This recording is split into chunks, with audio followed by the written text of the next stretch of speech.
x, and that symbol y, represents the number of integers greater than x and less than y. The value of minus pi, and then root 2. So x is equal to minus pi, and y is equal to root 2.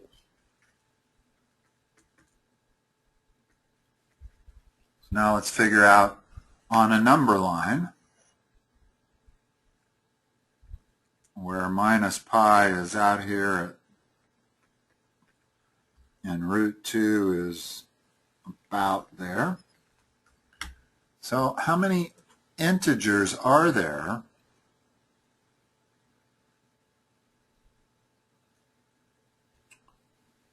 There's minus 2. Okay. What else right before?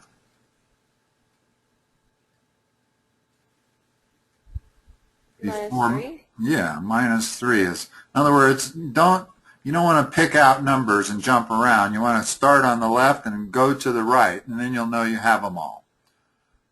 Minus 2 also fits. Minus 1. And 1. And 1 and 0. 0 is an integer. So we have minus 3, minus 2, minus 1, 0, and 1. That's a total of 5.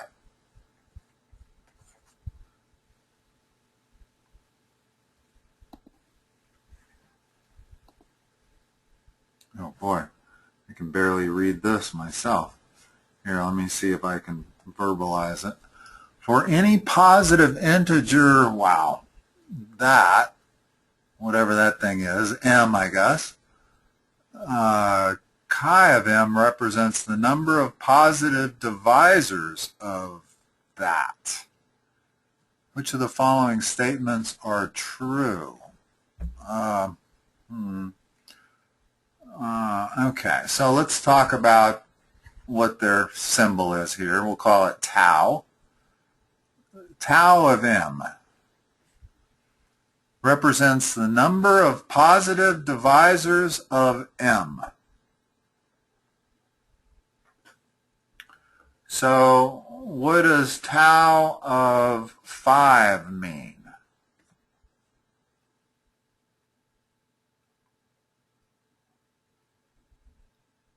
What?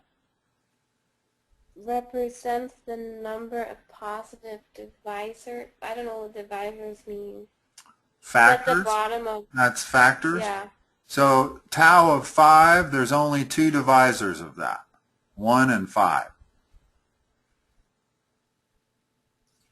Yeah. Oh, excuse me. For any positive integer m, tau of m represents the number of positive divisors of that. So that would equal 2, right? What would tau of 7 equal? 2. Okay. So A is correct. I think that says tau of 5 equals tau of 7. And let's look at the others. This must be tau of 5 minus tau of 7 equals tau of 35. Is that a true statement? Well, we already know that it's 2 minus 2. Now the question is, what is tau of 35 equal to?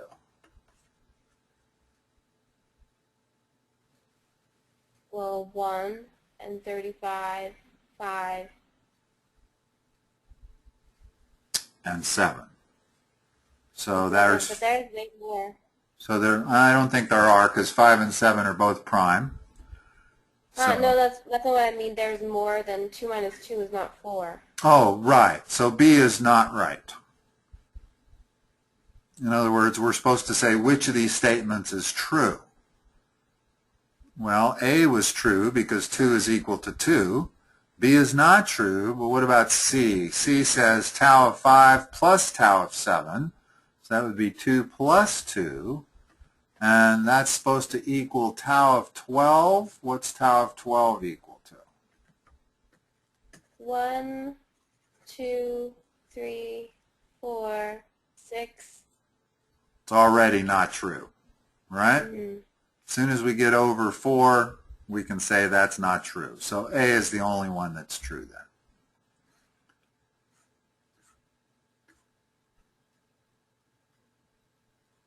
Okay. When you have stuff that is nested, like parentheses that are nested inside of one another, you always want to work from the outside in. I'm sorry, from the inside out. You know what I'm saying? What's tau of 12 for starters? Let's see, you said 1, 12, 6, 2, 4, 3. So that's equal to 6, correct? Yeah. Okay. So this problem really is saying tau of, oh no, this last one is 6, right? In other words, if I replace the tau of 12 with the number 6, then I really have tau of 6. Right? Yes. Okay, what's tau of 6 equal to? 4. Okay, so now this becomes tau of 4. What's that equal to? 3. And that's the answer.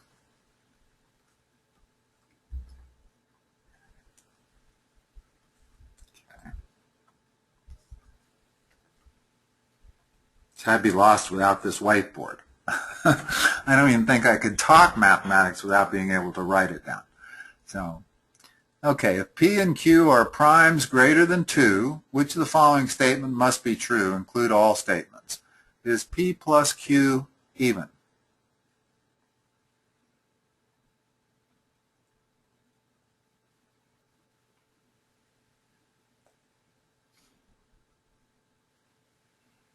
What do all primes have in common except the number 2?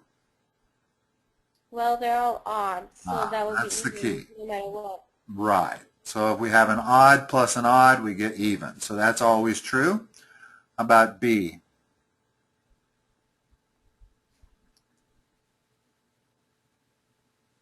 That's true, too. Correct, because odd times odd is odd. Notice odd times even is even, and even times even is even. Just good to know. And P squared minus Q squared, what is that? Is that even?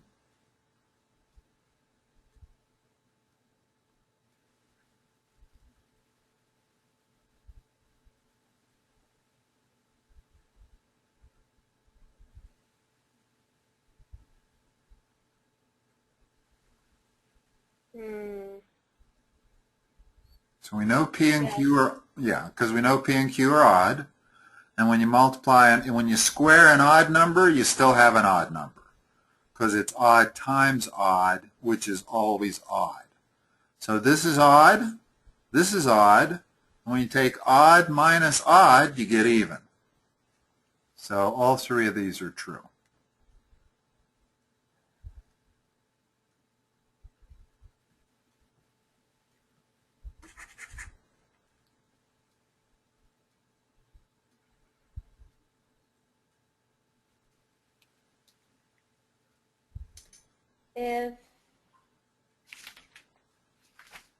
Okay, so 0 is less than x less than 1. Which of the following lists the numbers in increasing order?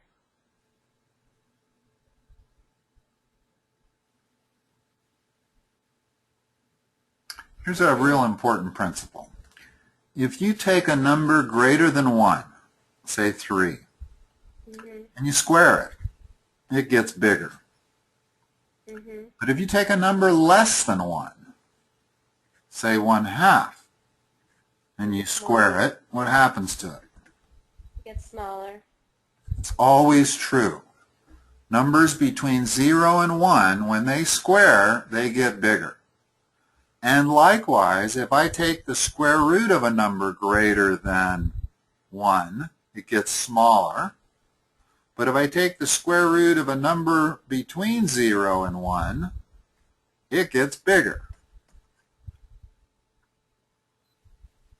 So that's the key information to know. There's 1 is a huge number in mathematics because of this. Because numbers greater than 1, when you square them or exponentiate them, they get bigger. Numbers less than 1 get smaller, as long as it's between 0 and 1. So the answer would be B? Yes. No. Yes, x squared is the smallest, followed by x, followed by the square root of x. Mm-hmm. Yep. Which of the following is equal to...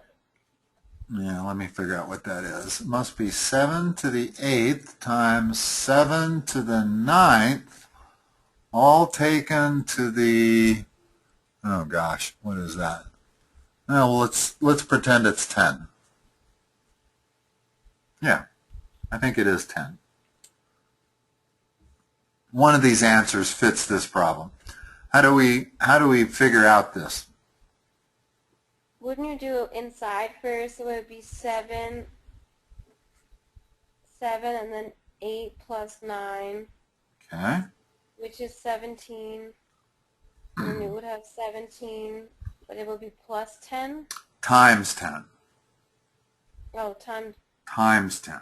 Because it's exponentiating. In other words, if I said x squared times x cubed, I add them. Mm-hmm. But if I had x squared quantity cubed, I multiply them. So the answer would be 7 and then 170. So Right, C. right. Okay, enough with number theory.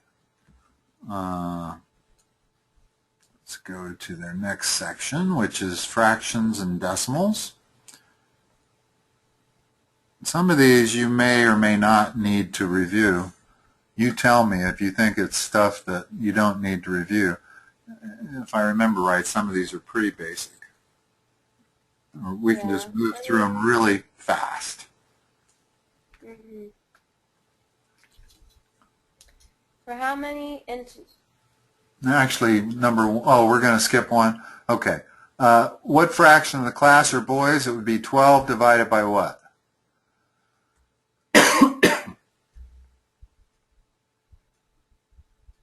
Or number? Yes.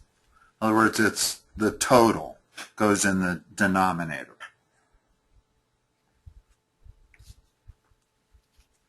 For how many integers a between 30 and 40 is it true that 5a, 8a, and 13a are all in those terms? What does that mean?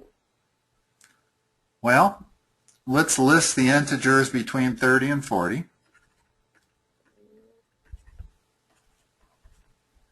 And they're not included? Not including 30 and 40, right? So it's 31 up to 39 because it says between.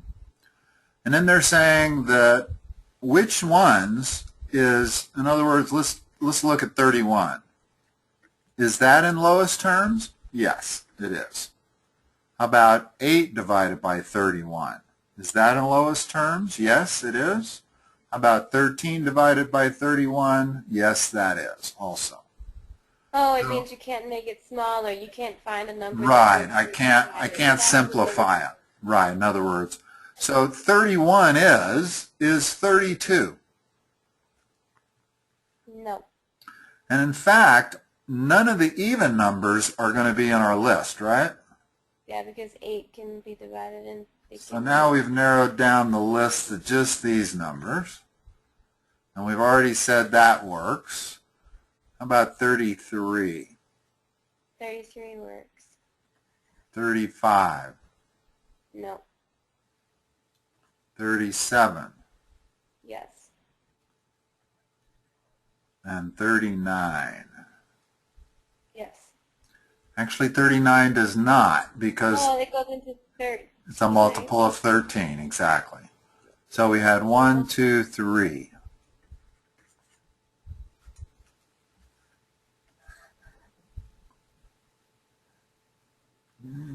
I'll skip that one. Let's do 4.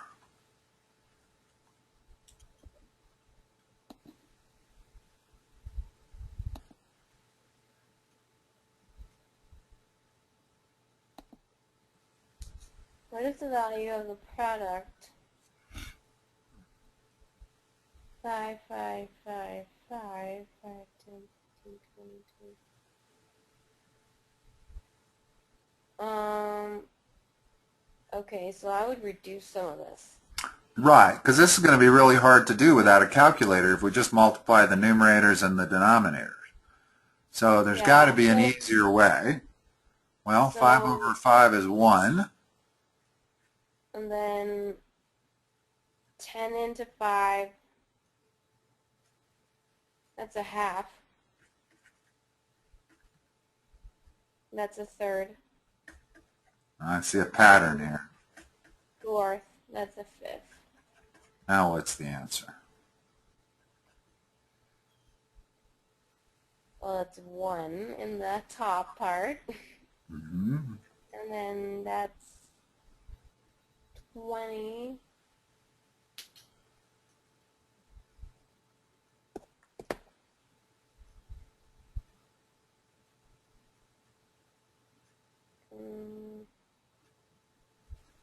Well, it's just 240. It's 120. Let's go over this, because being able to do this kind of arithmetic fast is important. So the way I do this is the same way you did it. That was 20. That's 6. Now multiply 6 times 20. Oh, I'm an idiot. I just multiplied. Okay? I don't know what I did. I think I looked at 20 and I was like, oh, that's 12, and that's 240. Yeah, that's all right. Okay. You can't use the fourth 2 times. Okay, how about this one here? If 311 of a number is 22, what is 611 of that number?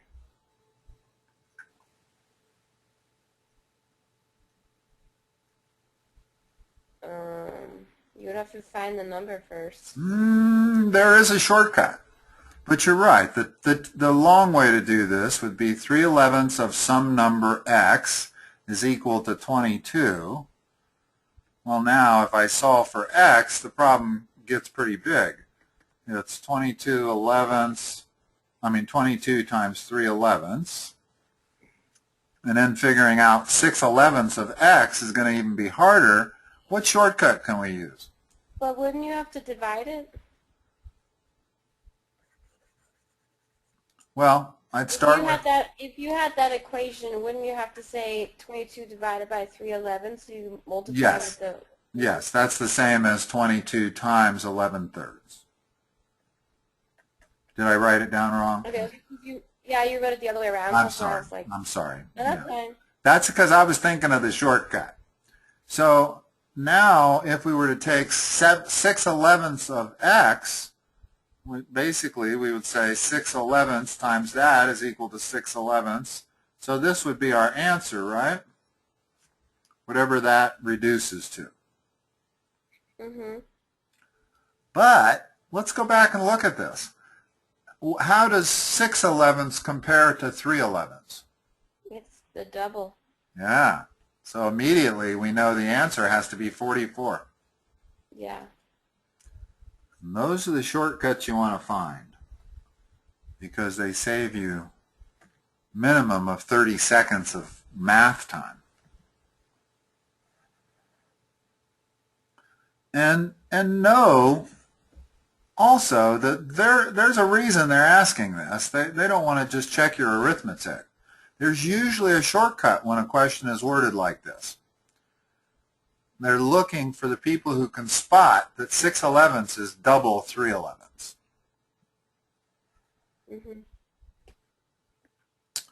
Okay, Jason won some goldfish at the state fair. During the first week, 1/5 of them died, and during the second week, 3/8 of those still alive at the end of the first week died. What fraction of the original goldfish was still alive after 2 weeks?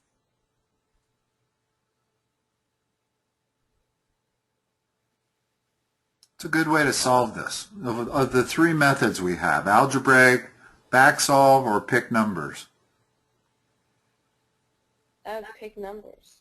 Perfect for picking numbers. And could you just say he started with 100 fish? There is going to be a problem with that. Because 8 doesn't go into 100. We want to start with a common denominator between 5 and 8. That's 40. Okay, let's start with 40 fish. See what happens. How many of them died during the first week? 8. Of those still alive, so there's 32 still alive,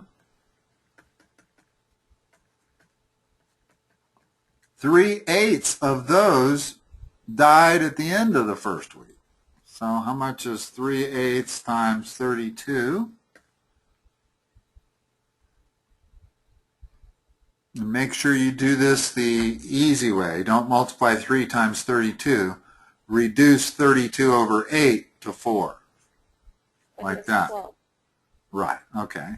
So 12 is how many are still alive at the end of 2 weeks, right? That's not what they asked. What they asked was the fraction of the original goldfish still alive. So what fraction am I looking at? Well, it's not, isn't it 32 minus 12 that are still alive? Yes. There's 20 still. You have 20 fish left. Yes, you're right. So there's 20 fish left. What fraction are left? Half. Right. Thank you for catching that mistake. I was just like, that makes no sense with those numbers that are... Yeah, you're right. You're right. Okay, and this one? 5/8 of 24 is equal to 15/7 of what number? Well, 5/8 of 24 is 15.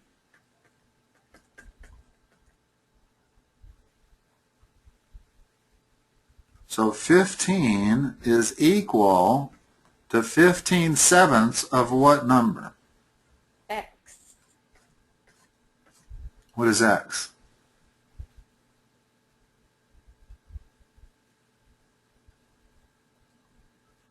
7. Uh-huh.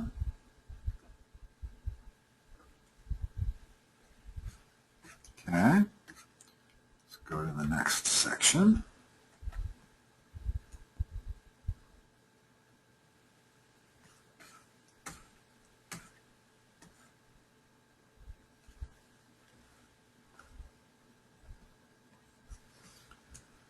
Seven A equals 3, and 3B equals 7. What is A over B equal to?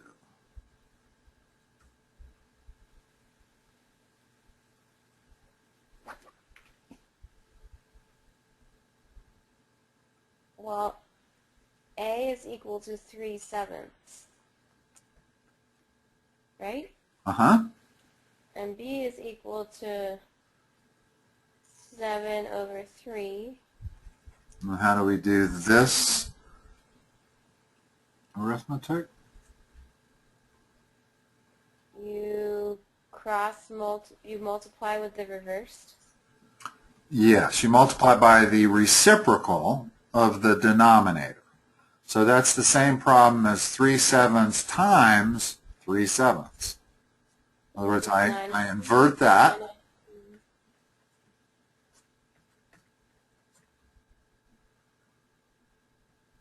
A.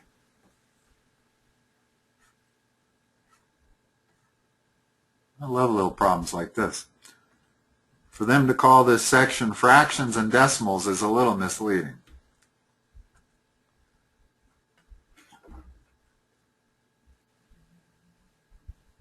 Yeah, not really, I guess. Okay, so what's this one? Okay. Well,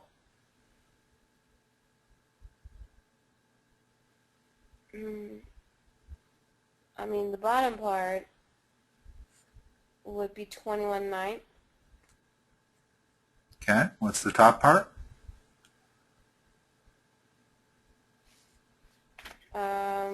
It's 49 over 81.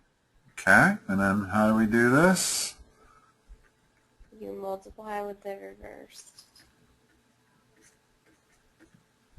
So 9 goes into 81. So that's 9. It's still really big numbers. It is big numbers, isn't it? Let's see. What do we got? We got 49 divided by 9 times 21. Well, 7 will go into 21. Let's chop it down. So 7 will go into 21. So we got 7 on top, 9 times 3 on the bottom, which is 7 over 27. 27. A.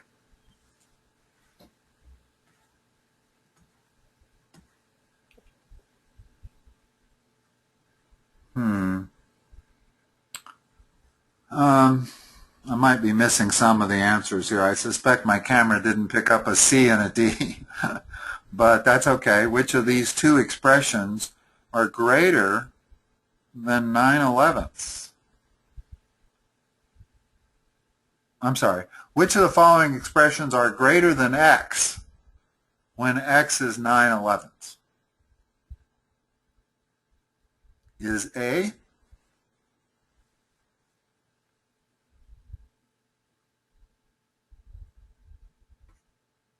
Well, A is 11/9. Is so yes, that would be bigger than x, yeah. right? Because 11/9 is bigger than 9/11ths. Okay, how about B? We have 9/11ths plus 1 all over 9/11ths. Well, so that's 10/11ths. That's 9/11ths plus 1 is 20/11ths. I think that's what you meant, didn't you? Yeah. Okay, so I can replace that with 20/11ths. And then you multiply by the reverse. Yeah. If you have a fraction divided by a fraction and the denominators are the same,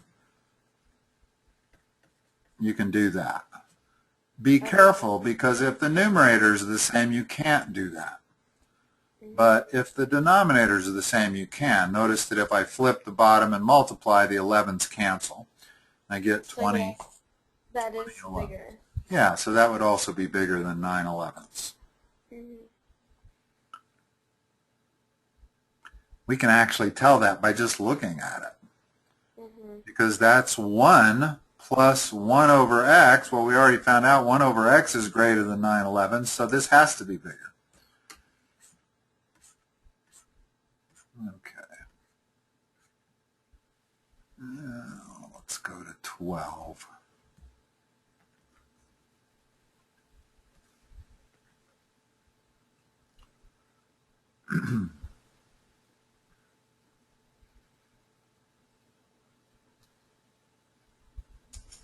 Okay, if A is equal to 0.87, which of the following expressions are less than A? Well, you just told me that if you square root a number that's less than 1, it becomes bigger. Okay, so that's not less. Okay. B is true. Okay. And C is true? Now, if you divide 1 by a number less than 1, it's always going to be bigger than this number. In other words, this will be a number greater than 1, which means it's bigger than 0.87.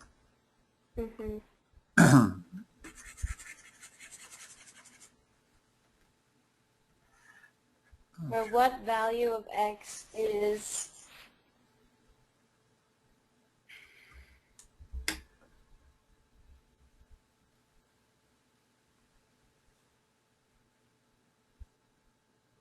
It's really weird. The comma has been moved forward in one of the numbers and backwards in the other. Yes, indeed. That's meant to be weird. Well, it would be 100. So this numerator is how much bigger than this numerator? This is 100 times less. This is 10 times more. So this combination has to be 10 times less than this. So this would have to be 10. X. If this is 10 times less than this, well, you divide by 10 to get that. Here, let's lay it out a little. I can explain this a little bit better, I think.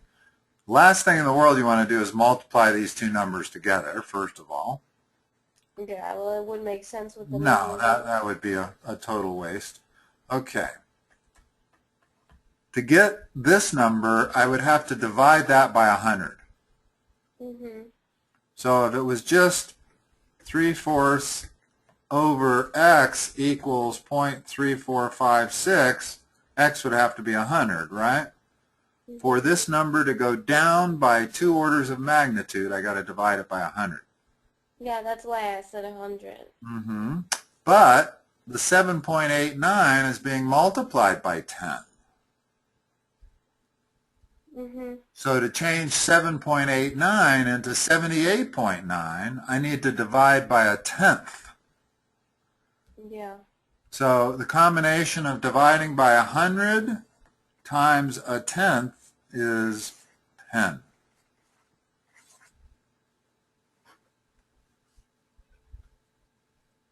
Yep. Okay. Let's see. Let's go to our test. We got through 13.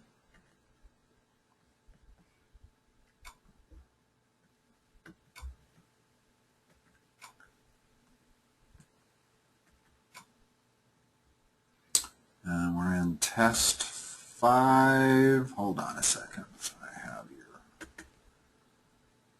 test 5, number 8 is what we got through.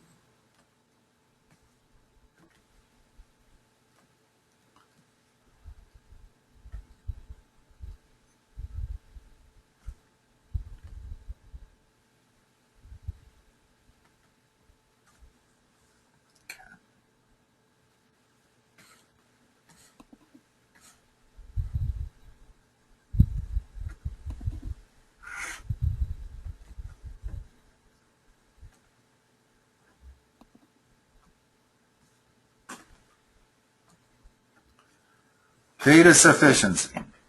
What's the sum of 5 numbers? The arithmetic mean of the 5 numbers is 9. You can't solve it with that.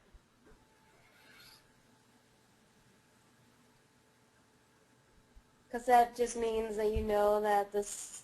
No, you can. You can solve it. In other words, arithmetic mean problems are always totals problems. I know. So you know that the sum is 45. Right. And once you know that, that answers the question. Okay, how about number 2? The difference between the greatest and least of the 5 numbers is 9. Yeah, that doesn't solve anything. No. Because it could be from 3 to 12, could be the 5 numbers, and I could have anything in between here. So how can I know the total? Hold on, I may have this. I can't even tell what kind of problem this is, but I don't need it magnified this much anyway. No, it's not a data sufficiency. Okay, let's try it.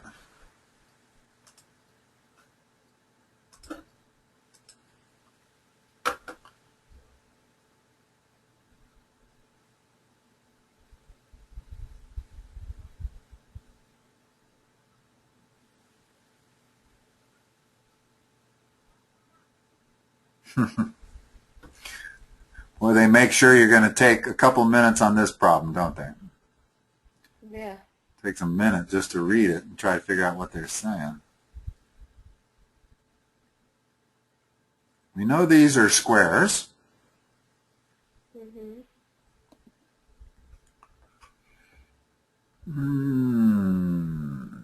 We know the area of the floor is 112 square feet. Measured east to west, each rug is, they have a combined square footage of 20. Mm-hmm. So A, or let's use their letters, R plus S equals 20. And let's see, and R is 4 times the area of rug S, so R is 4S. How far apart are the rugs? And these distances are the same. Let's call that X.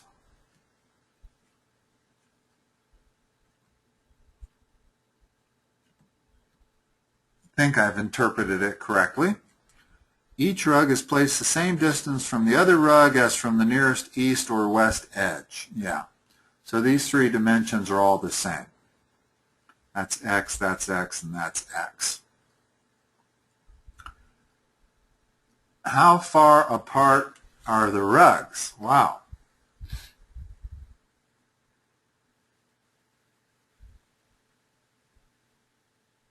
This question takes too long.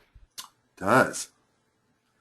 This actually might be a question that my pal Eric read about, a technique where you purposefully skip a question in order to buy the time that you would have to take to solve it. That's assuming you can solve it. Oh, this was 8 feet. That's probably helpful. So this might actually be a question that's like that. I feel like I can solve this worst case scenario by back solving, but it's going to take some time. In other words, if I try to back solve this, it might take 5 minutes to do this problem. And if it takes 5 minutes to do this problem, it's probably not worth doing. It's probably worth guessing and skipping. Mm-hmm. But let's see if there's any easy way. Okay, I see some things. The rectangle is 112 square feet, and this dimension is 8. Therefore, what's the horizontal dimension?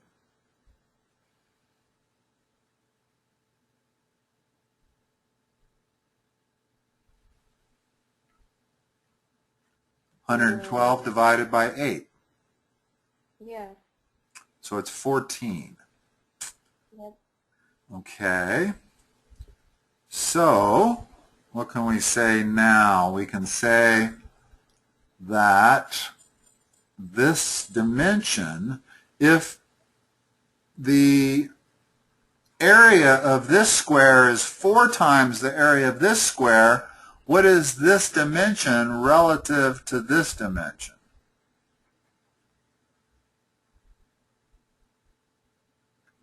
I'm not sure what you mean. Have to be twice. In other words, Yeah. if this dimension is A, this dimension is 2A.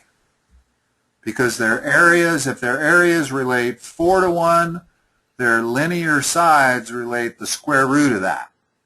Mm-hmm. In other words, if this was 9 to 1, then their linear sides would be a 3 to 1 ratio. Mm-hmm. So now what can I say? Now I can start coming up with equations. I know that x plus 2a plus x plus a plus x is equal to 14. Mm-hmm. So I can say 3x plus 3a is equal to 14. And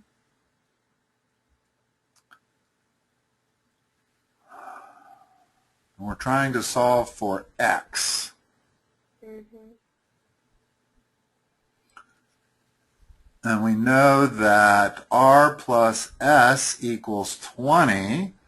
So that tells me the area of r is 4a squared. The area of s is a squared.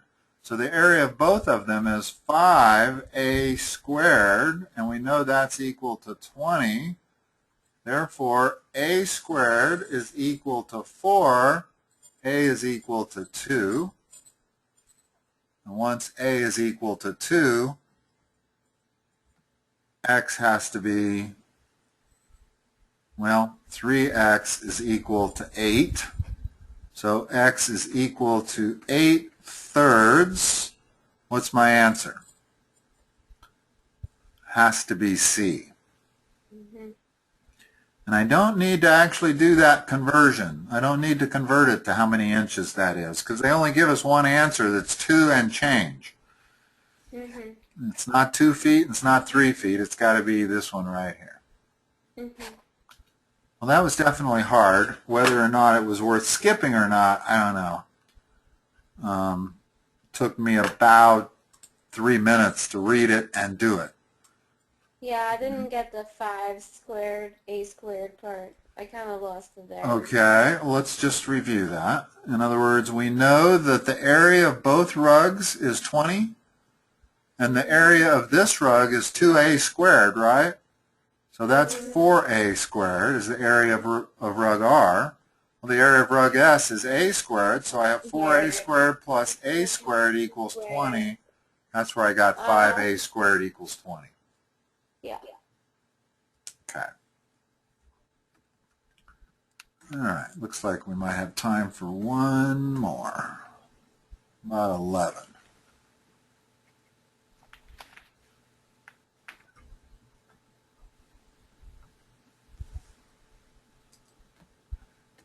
Okay, if P is equal to 3, 5, 6, 9, Q, and if Q is a positive integer, then P must be divisible with no remainder by all the following except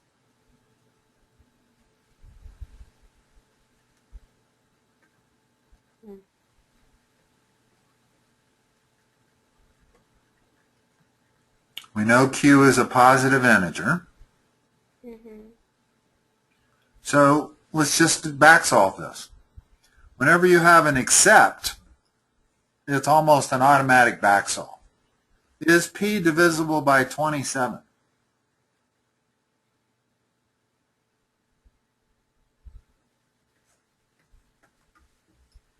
Does that go in there evenly?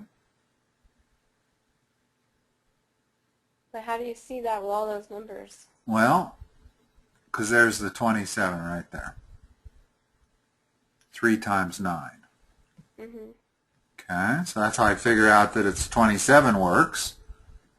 About 36, does that work? Yes. No. I mean, 6 goes into 36. But that doesn't mean 36 goes into this. In other words, we need 36 to be able to go into this. Well, do I see a 36 there? I don't. That's 54. 3 times 6 is 18. It's close. If Q is 1, then 36 doesn't go into that. At least not that I can see. Mm-hmm. Oh, Well, you don't have the... hold it. Maybe it does. Let's see. I can do this. And then I can do Well, that's what I, this. yeah, that's what I said before. But then 2 does not go into 5 times 9. Mm-hmm. So that's it. We found our answer Mm-hmm. without having to check all of them. And in terms of the rhyme or reason there, I start with A. because had I started with B, I would not have known anything about A. So B isn't going to tell me to go up or down. So I know I'm going to have to check all 5 of them. The easiest thing to do is to pick the easiest ones to check. And I could see 27 worked immediately because there was a 3 and a 9 there. All right. Let's stop at 11 and pick up tomorrow, right? Tomorrow morning at 11, Yep. right? At 11. Talk to you tomorrow morning at 11. Talk to you tomorrow morning. Okay, bye-bye. Bye.